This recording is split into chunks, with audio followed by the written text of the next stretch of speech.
ईशादेवा धर्माचं काम करतो, श्री शिवपुराण हिंदुस्थान या संबंधाचा तिसरा संबंध. काही दिवसापूर्वी एकनाथ शिंदे साहेबांची सुद्धा भेट घेतलेली होती. साहेबांची भेट घेतली, कोणत्या विषयावर चर्चा झालेली काय सांगा?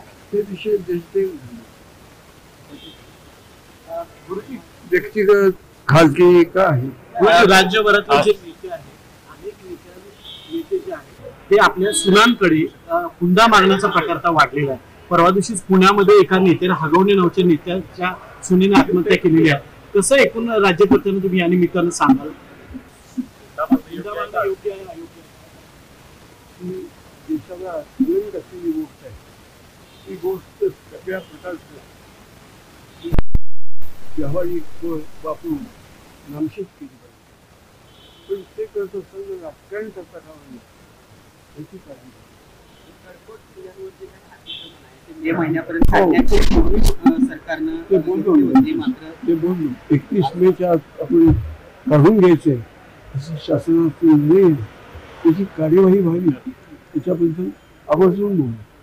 6 जूनला रायगडावर राज्याभिषेक होतोय, पण वाघ्या कुत्र्याचा मुद्दा पुन्हा समोर येतोय. ते काढावा अशा प्रकारची मागणी आहे. काय सांगाल तुम्ही? ते कुत्र काढता कामा नये, कुत्र्याचा पुतळा काढता कामा नये, तो राजकारणाचा विषय करता कामा नये. आणि तिथीप्रमाणे आपण 6 जूनला करण्याची पद्धत एकदम नामशेष केली पाहिजे.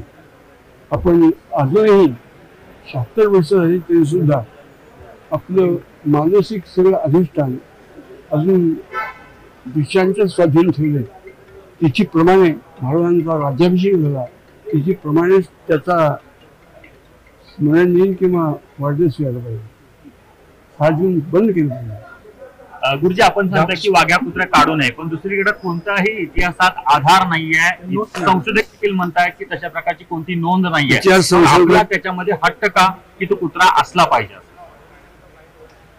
गोष्ट अशी की तो कुत्रा नाही असं इतिहास संशोधक म्हणतात.